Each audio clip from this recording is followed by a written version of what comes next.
사랑하는 성도 여러분, 안녕하세요. 7월 22일 화요일 아침입니다. 다 같이 찬송가 272장 고통의 멍에 벗어버리고 다 같이 찬양 드리시겠습니다.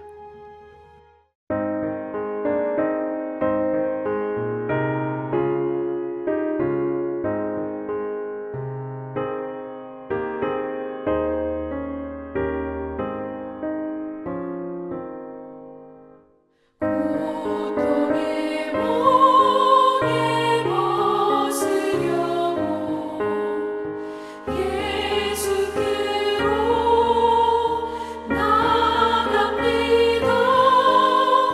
자유와 기쁨 베푸시는 주께로 갑니다. 병든 내 몸이 튼튼하고 빈곤한 삶이 부해지며 죄악을 벗어버리려고 주께로 갑니다.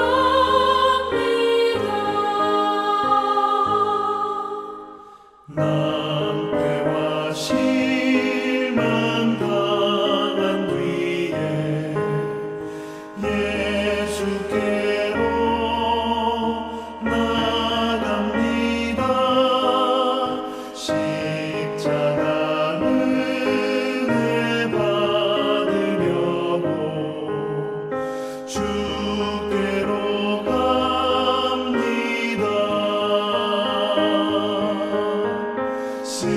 슬프던 마음 위로받고 이생의 풍파 잔잔하며 영광의 찬송 부르려고 주께로 갑니다.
하나님께서 오늘 우리에게 주시는 말씀은 예레미야 6장 16절에서 23절까지의 말씀입니다.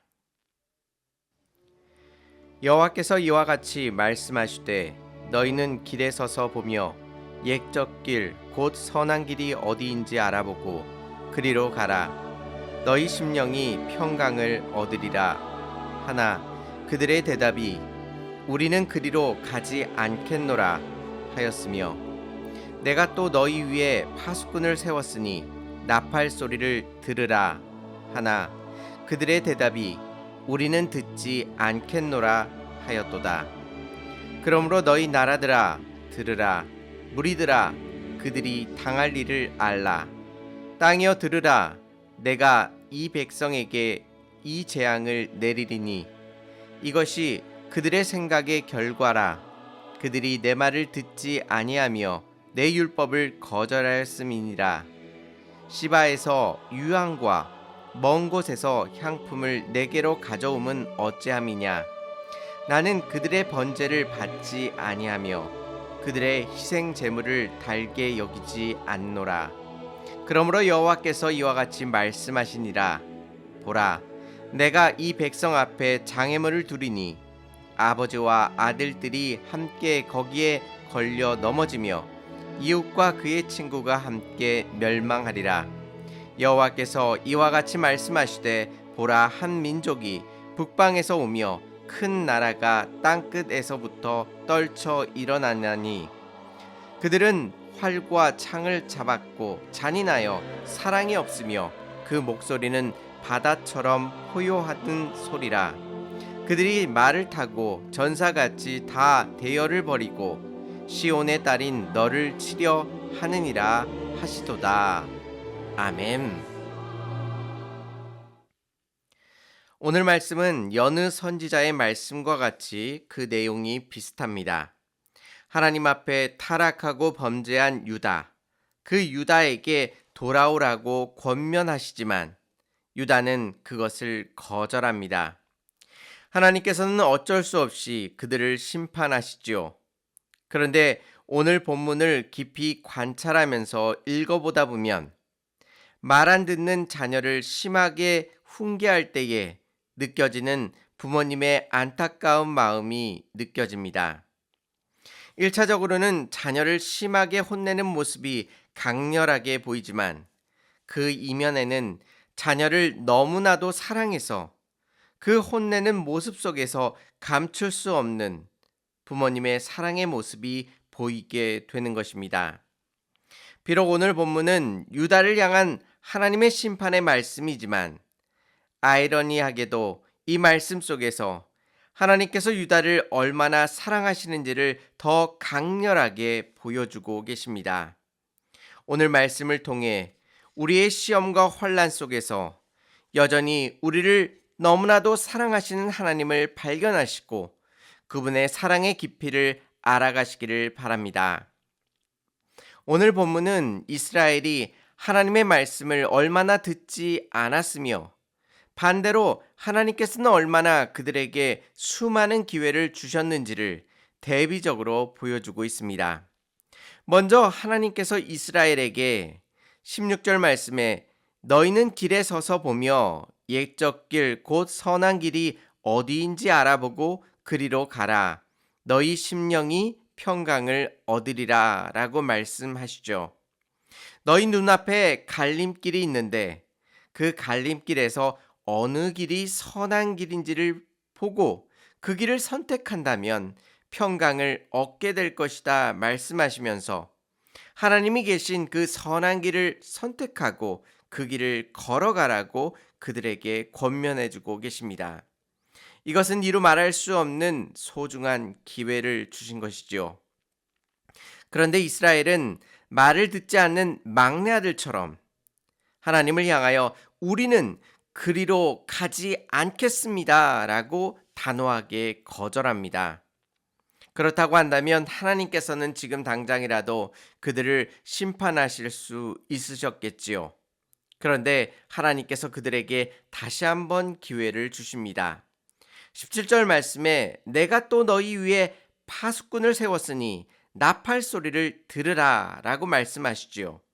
그런데 유다는 무엇이라고 대답합니까? 우리는 듣지 않겠습니다 라고 이야기하는 것입니다.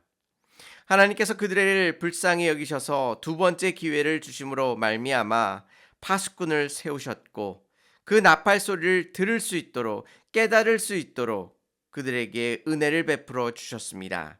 그런데 두 번째 기회조차도 그들은 이제 아예 귀를 막고 듣지 않겠습니다 라고 하나님께 이야기하는 것입니다. 이제 유다는 하나님 앞에 더 이상 심판을 피할 핑계를 댈 수 없습니다. 여기에서는 대표적으로 두 번밖에 표현하지 않았지만 이스라엘 역사 속에서는 수많은 선지자들을 보내심으로 말미암아 그들이 돌아올 수 있는 기회를 허락해 주셨습니다. 그런데 그들은 그 기회를 거절할 뿐만 아니라 시바에서 유황과 먼 곳에서 향품으로 하나님의 마음을 돌이키려고 시도하였던 것입니다. 이러한 시도는 하나님의 마음을 더 분노케 만들었습니다. 하나님께서는 그의 마음을 진정으로 돌이키며 하나님을 사랑하고 섬기기를 원하셨는데 그들은 먼 곳에서 좋은 것들을 가져다가 하나님 앞에 바친다면 그 마음을 돌이킬 수 있다고 생각했던 것입니다. 결국 이스라엘 위에 하나님의 무서운 심판이 임하는 것임을 선포하게 되었습니다. 그런데 여기서 주목해야 할 것이 있습니다. 하나님께서 그 심판을 선포하는 과정 가운데 하나님께서 유다를 어떻게 부르고 계시는지를 깊이 살펴볼 필요가 있습니다. 하나님께서 심판을 선포하시면서 남유다를 이렇게 지칭하시는데요. 19절 말씀에 이 백성이라고 표현하고 계시고 21절에서도 이 백성이라고 부르고 계십니다. 여기에서 이라는 표현은 하나님께로부터 떼어내어 유다를 분리시키셔서 그들을 독립체로서 부르고 계십니다. 하나님과 연관된 내 백성이라고 부르지 아니하시고 유다를 하나님과 떼어내어 객관화시켜 냉정하고도 강력한 심판이 내리는 대상으로서 이 백성이라고 부르고 계신 것입니다. 앞에서 우리가 확인한 것처럼 유다의 차가운 거절을 생각하시면서 그에 마땅한 심판을 선포하고 계신 것입니다. 유다는 더 이상 빠져나갈 방법이 없습니다. 그런데 이렇게 심판을 선포하시다가 23절 말씀을 보시면 그들은 활과 창을 잡았고 잔인하여 사랑이 없으며 그 목소리는 바다처럼 포효하는 소리라. 그들이 말을 타고 전사같이 다 대열을 벌이고 시온의 딸인 너를 치려고 하느니라 라고 이야기하십니다. 강력하고도 잔인한 심판을 선포하시면서 지금 유다를 무엇이라고 칭하고 계십니까? 시온의 딸인 너라는 표현을 사용하고 계십니다. 읽지는 않았지만 오늘 본문에 따라오는 본문인 26절 말씀에서는 여기서 한 걸음 더 나아가 딸 내 백성이라는 표현을 사용하고 계십니다. 계속해서 심판을 선포하시면서 심판의 강도는 점점 세워져 가고 있습니다. 그런데 유다를 지칭하는 그 단어는 딸이라고 칭하고 있는 것입니다. 특별히 26절 말씀에서는 내 백성이라고 말씀하시면서 유다를 하나님의 소유임을 드러내고 계십니다. 이처럼 하나님께서는 유다를 칭하시면서 시온의 내 딸, 내 자녀라 말씀하시고 또 26절 말씀에서는 딸 내 백성이라 말씀하시면서 나의 소유된 백성이다 라고 칭하고 계신 것입니다. 강력한 심판이 임하고 있기에 하나님께서 이 백성이라 칭하시고 하나님과 관계가 없다 말씀하실 수 있으신데 하나님께서 그 심판을 선포하시면 선포하실수록 다시 그 마음 가운데 하나님께서 유다를 딸이라 칭하시고 또 내 백성이라 칭하시면서 그 사랑의 마음을 표현하고 계신 것입니다. 심판의 강도가 점점 세어짐으로 말미암아 하나님께서 그 사랑의 마음을 감추시고자 하셨지만 그것이 어쩔 수 없이 드러나는 모습을 보여주고 있습니다. 6장 30절 말씀에서는 다른 나라의 사람들이 유다를 향하여 내버린 은이다 라고 지칭했다 말합니다. 고대 근동에서는 금속을 재련할 때 재련하고자 하는 금속과 더불어 납을 같이 풀무에 넣어 가열하였습니다.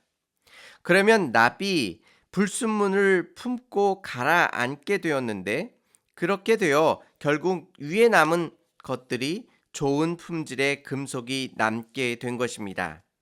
그런데 재련하고자 하는 금속에 너무 많은 불순물이 들어가 있으면 납이 이 기능을 발휘하지 못하고 산화되어 재련에 실패하게 되고 결국은 그 금속을 버려버리게 된다는 사실입니다. 이처럼 유다가 하나님 앞에 너무나도 많은 죄악을 저질러서 아무리 정화시키려 해도 정화되지 않아서 결국 심판을 받게 되고 하나님께 버림을 받게 된 것입니다.